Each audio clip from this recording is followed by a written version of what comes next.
Alors, Bismillah ar-Rahman ar-Rahim. Le cours d'aujourd'hui qu'on va traiter, c'est un cours qui concerne les machines-outils. Alors, ici par exemple, on a un atelier. Donc, à quoi servent les ateliers au niveau de la productique? C'est permettre l'usinage des pièces. Donc, une fois on a un dessin de définition et on passe par plusieurs étapes qui sont l'élaboration de l'avant-projet et penser à mise et maintien en position de la pièce, outillage, ainsi de suite, élaborer les contrats de phase, on passe à la réalisation sur les machines-outils. Le cours d'aujourd'hui, on va essayer de vous donner une idée générale sur comment ou bien les constitutions dans un atelier, en commençant par les machines classiques, après on va passer aux machines numériques.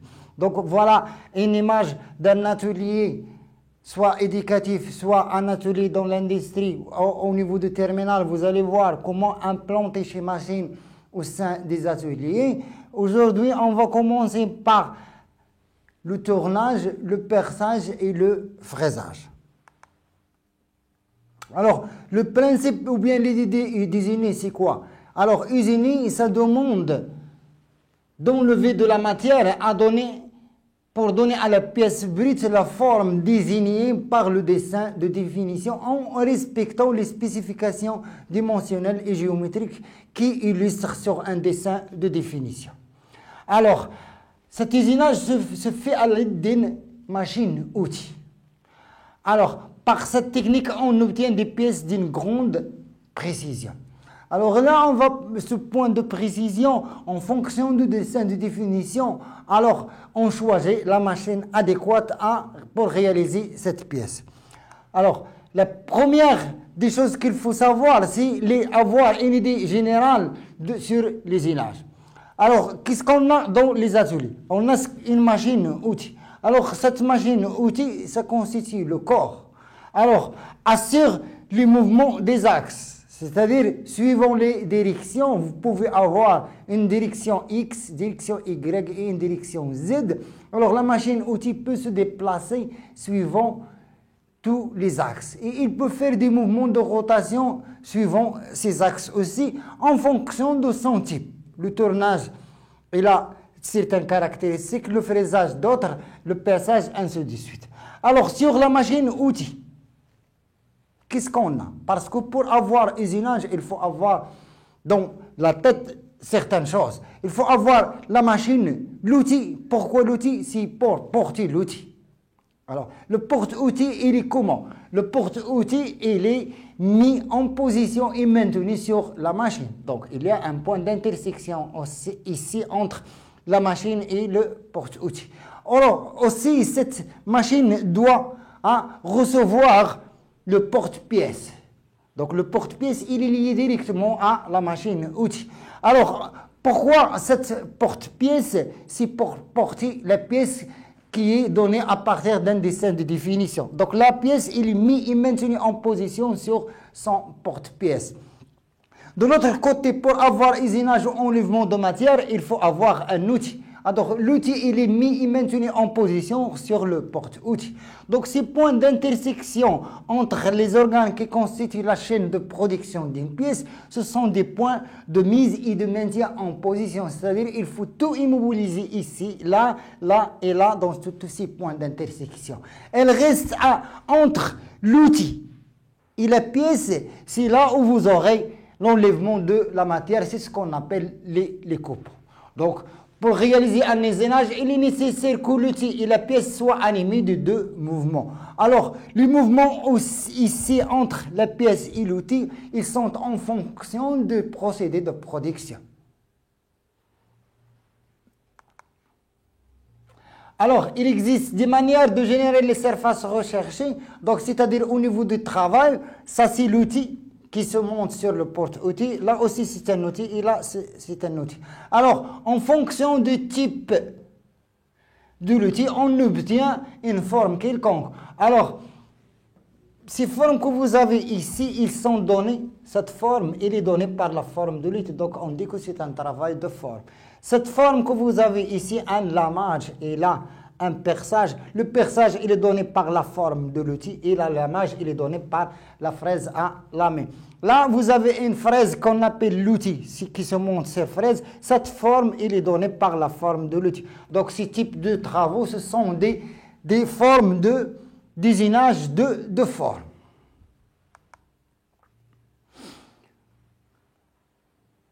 Alors, il y a aussi, dans ce cas, la trace de l'arête. L'arête de l'outil, c'est ici.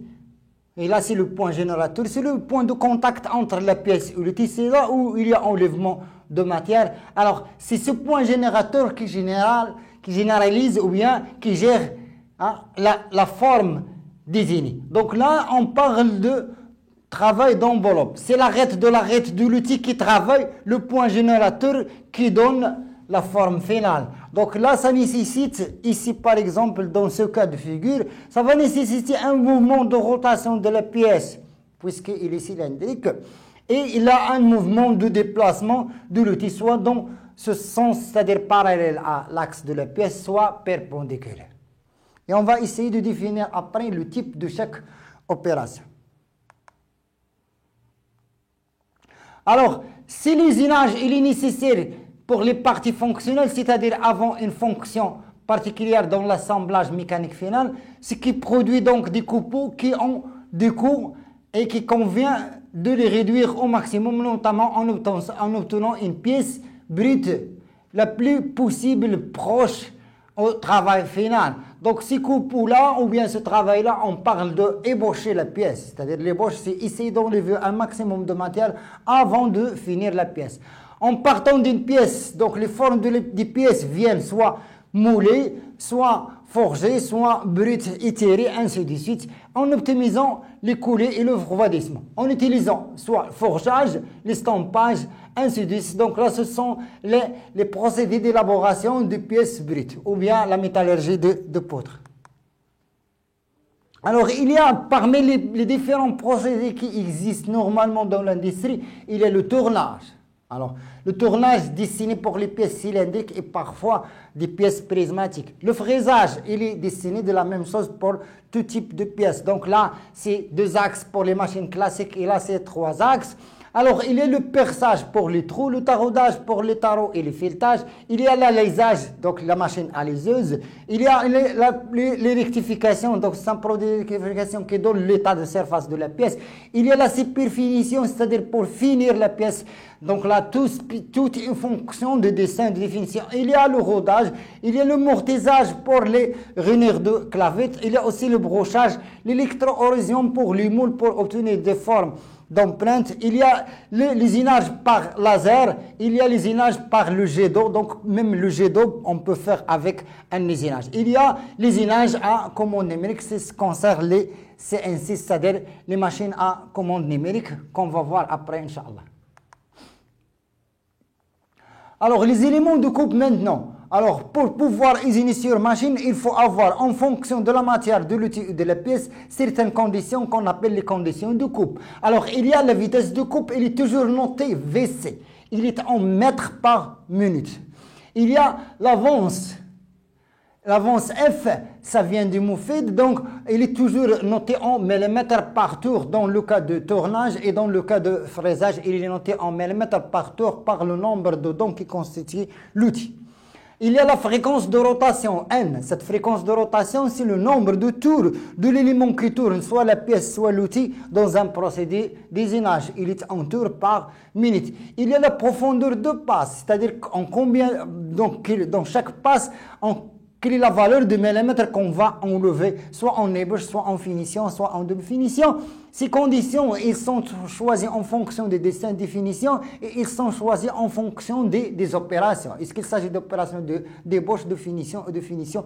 Tout change en fonction de ces caractéristiques. Il y a le nombre de passes. En combien de passes je vais faire? Par exemple, j'ai un diamètre 30 pour le rendre en diamètre 20. Donc 20 mm. Parfois, la puissance de machine ne permet pas d'enlever en une seule passe. Donc, on fait des passes d'ébauche de demi-finition et de finition. Il y a la longueur usinée, il est toujours en millimètres. La longueur totale finale, c'est-à-dire la longueur de coupe, est entre le départ de l'outil et l'arrivée de l'outil, c'est la longueur de coupe, elle est en millimètres. Alors, mais parmi les procédés maintenant qui existent, qu'on va essayer de vous expliquer, c'est le tournage, le fraisage et le perçage. On va commencer par le tournage. Alors, c'est quoi un tournage? Alors, ces procédés d'usinage, il est fondé sur l'utilisation d'un tour. Donc, la machine qu'on va utiliser pour faire l'usinage des pièces, en général des pièces de révolution, c'est un tour. Alors, pour les tours, il y a des mouvements qui seront donnés à la pièce et des mouvements qui seront donnés à l'outil. Alors, le mouvement de coupe, il est obtenu par rotation de la pièce. Alors, la pièce, il est montée. On va voir après quels sont les éléments standards avec la machine qui permettent la mise et le maintien en position. La pièce, il est monté sans porte-pièce et il est animé d'un mouvement de rotation. Ce mouvement de rotation autour de l'axe, il est appelé le mouvement de coupe. Alors, dans une pièce spécifique, tandis que le mouvement d'avance, c'est-à-dire qui va avancer, c'est l'outil. Il est donné à l'outil. Alors, la combinaison des deux mouvements, c'est-à-dire un mouvement de rotation de la pièce, donc la pièce tourne, et un mouvement d'avance de l'outil, ça concerne quoi? Ça permet d'avoir ce qu'on appelle le mot usinage ou bien engendre des coupes. Alors, la combinaison des deux mouvements permet d'enlèvement de matière sous forme de coupe. Alors, le tour permet d'usiner principalement des pièces de révolution, c'est-à-dire les pièces cylindriques, mais parfois, en changeant l'élément porte-pièce, je peux travailler une pièce qui est prismatique. Aussi, je peux réaliser sur le tournage des surfaces coniques et des surfaces sphériques. Alors, les machines-outils les plus couramment utilisées en tournage. Alors, il y a les tours parallèles. Les tours à couper, c'est-à-dire quoi les tours à couper? C'est-à-dire on tient un gabarit, on le monte et on aura l'outil qui va suivre la forme du gabarit et ceci sera coupé sur la pièce. Il y a les tours semi-automatiques, c'est-à-dire on commande soit la partie usinage, soit la partie outil. Donc on va essayer de commander une partie par main, c'est-à-dire soit les mouvements de la pièce, soit ceux de l'outil. On va essayer de commander une parmi ces parties automatiquement. Par exemple, le tour automatique, la pièce il est montée sur la broche et il y a l'avance automatique de la broche et il y a la rotation des outils sur la tourelle aussi qui sont automatiques. Il y a le tour automatique, c'est proche de la commande numérique. Il y a les tours automatiques multiples et il y a les tours à commande numérique, ce sont les MOCN, les machines-outils à commande numérique. Alors, voilà un exemple d'un tour parallèle. Donc, elle est constituée de plusieurs éléments. Alors, là, c'est une image. Et maintenant, on va essayer de vous donner qui sont les constituants qui constituent cette pièce. Alors là, c'est l'élément qui va porter la pièce. On l'appelle un montre. Là, c'est une poupée. Là, c'est le bâti de la machine. Là, vous avez des leviers de manœuvre pour changer les vitesses. Si la pièce est montée là, donc on règle les vitesses de rotation et vous avez ici un mouvement de rotation. Là, vous avez une barre qu'on appelle la barre de chariotage. Là, vous avez une vis mère, c'est pour faire le filetage. Là, vous avez un chariot longitudinal qui permet le déplacement du mouvement d'avance, F. Dans ce sens. Là, vous avez un chariot transversal. Ça, si le porte-outil, donc le porte-outil, il est monté sur le chariot porte-outil. Donc, vous pouvez avoir un déplacement dans ce sens. Vous pouvez aussi manœuvrer ce porte-outil par ce chariot ici. La pointe aussi, vous pouvez mettre ici des forêts pour faire l'usinage des pièces. Et cette pointe, elle est mobile par rapport à ce corps. Aussi sur ces machines, vous pouvez retrouver des carters. Donc ce sont des carters de protection qui vont protéger l'opérateur et l'environnement du coupe. Aussi vous avez à l'extérieur une pompe qui permet l'arrosage, c'est-à-dire le refroidissement de la pièce pendant l'usinage. Alors les voici. Donc le mondrain, il est là. Donc ça c'est le concept de la machine. Vous avez un mondrain, c'est le porte pièce. Vous avez le porte-outil, il est monté sur le chariot supérieur. Vous avez ici ce qu'on appelle le chariot transversal, c'est-à-dire qui se déplace dans ce sens. Vous avez là le chariot longitudinal, ce qu'on appelle le traînard. Vous avez ici le corps de la machine. Et vous avez ici un banc. Et vous avez là ce qu'on appelle la poupe mobile sur laquelle on met soit les contrepointes, soit qu'on met les forêts pour les opérations de perçage. Et vous avez là une poupée fixe, c'est cette contrepointe ici, sur le même axe. Et là, vous avez le levier de manœuvre, ainsi de suite. Alors voilà une image de tour à commande numérique. Donc là, la machine outil à commande numérique, donc il est asservi en rotation et en position. Donc ici, c'est un cours qu'on va essayer de vous donner vers la fin de l'année. Donc le CNC, c'est une machine outil à commande numérique. Alors, tout change par rapport à la machine outil classique. Donc là, ici, les déplacements sont aérodynamiques ou aérostatiques. La mémorisation se fait sur cet écran. Donc l'opérateur, soit par clé USB, soit par une salle de programmation, permet de programmer la machine. Et la lecture se fait alphanumériquement par des codes alphanumériques. Et l'usinage peut se faire automatiquement. Donc ce sont les machines outils à commande numérique. C'est un cours particulier qu'on va faire au mois de mars. Alors là, on va voir quels sont les outillages avec les tours. Alors, vous avez un mandrin, c'est pour le porte-pièce, 3 morts concentriques, c'est-à-dire qu'ils se rejoignent ou bien qu'ils coïncident dans le centre. Il y a les mandrins à 4 morts, ça c'est pour faire usinage sur pièces prismatiques. Là, c'est les pièces cylindriques. Il y a les mandrins à pince. Il y a là les lunettes. Les lunettes à suivre lorsque vous avez une pièce qui est très longue. Et là, vous avez les pointes. Il y a des pointes qui sont tournantes, il y a des pointes qui sont fixes. Donc là, ce sont les éléments standards qui viennent avec la machine. Alors maintenant, pour les conditions de coupe. Alors, tout dépend de la puissance de la machine, de la matière outil pièce et la nature des usages, ébauche, demi-finition et finition. Alors, parmi les choses qu'on vous donne, alors ce que vous le retrouvez sur machine, soit donc des abacs sur la machine, soit avec des catalogues de fabrication, en fonction de la matière de l'outil et de la pièce, on a à rechercher la vitesse de coupe. Donc cette vitesse de coupe, il est en fonction de couple matière, outil et la pièce. Une fois on a la vitesse de coupe, on peut calculer N. Alors N, c'est quoi? C'est la fréquence de rotation. Alors N, c'est la valeur qu'on règle sur la machine. Il est toujours égal à 1000 VC sur P fois D. Et ce D, c'est le diamètre à usiner de la pièce. Si il s'agit d'un perçage, on va prendre le diamètre de forêt. S'il s'agit d'un charutage, on va essayer de prendre le diamètre qu'on est en train d'usiner. Et VC, et cette formule, il est obtenu par calcul à partir de oméga. C'est-à-dire que vous pouvez la retrouver vous-même. N égale à 1000 VC sur PD. On a multiplié par 1000 parce que la vitesse, il est en mètres par minute. Alors, N, c'est la fréquence de rotation. Il est en tours par minute.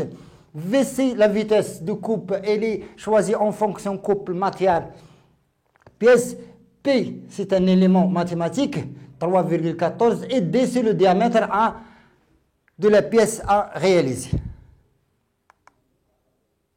Alors maintenant, les outils qu'on a sur les machines de tournage. Alors pour les opérations, vous avez ici une opération de dressage. Donc qu'est-ce qu'on appelle dressage? C'est quoi le dressage? Alors vous savez que sur la machine outil, toujours là, le mouvement de coupe ou bien la rotation, il est donné à la pièce.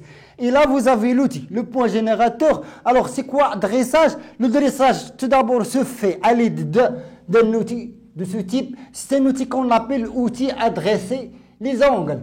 Donc cet outil à dresser des angles peut faire l'opération de dressage. Alors le dressage, c'est quoi? C'est lorsque vous avez le mouvement d'avance qui est perpendiculaire à l'axe de la pièce. Donc mouvement de rotation, c'est un mouvement de coupe, c'est là où on règle la fréquence de rotation. Et le mouvement d'avance, en cas de dressage, il est perpendiculaire à l'axe. Alors dressage, ici, c'est un dressage complet. Et là, vous avez un dressage avec charutage. Les deux peuvent se faire par l'outil à dresser les angles. Alors aussi, vous pouvez faire par ce type d'outil qu'on appelle outil à charioter coudé. Alors cet outil, il est coudé à 45. On peut faire chariotage cylindrique et conique. Donc voilà le point générateur, voilà le mouvement d'avance et voilà l'outil. Donc c'est un outil à charioter coudé à 45. Il peut faire le chariotage cylindrique, il peut faire le chariotage conique, donc on peut réaliser un cône ici.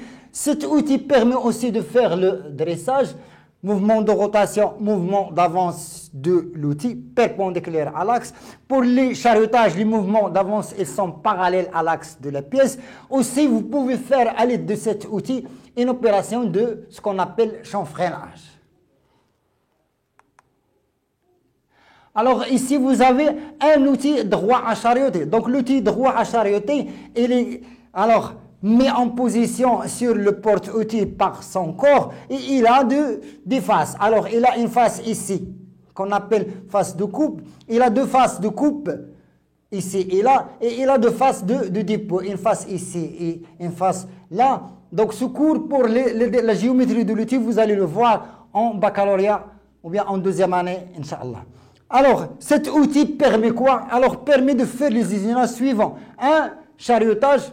Donc, le chariotage ici se fait par la partie principale de l'outil. Chariotage cylindrique, donc c'est là un mouvement d'avance par l'axe. Il peut faire le chariotage conique ici. Donc, on appelle cet outil à charioter droit. Alors, comme vous avez aussi l'outil koto, donc l'outil koto permet de faire le chariotage cylindrique conique. Donc, toujours ici, le mouvement d'avance MF, mouvement de rotation, et là, le mouvement d'avance, c'est incliné par la valeur indiquée sur le dessin de définition. Il peut faire aussi ce type d'opération, si chariotage et dressage combinés. Donc, il peut faire un chariotage ici, parallèle à l'axe, après un dressage qui est perpendiculaire à l'axe.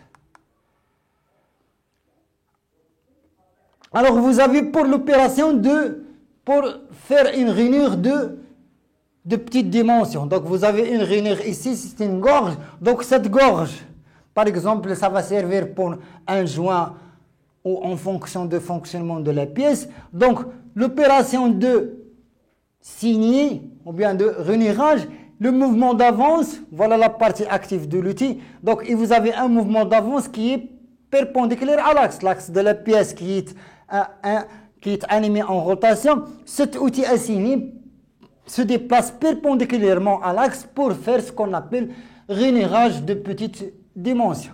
On l'appelle outil assigné. Donc l'outil assigné, c'est cette figure.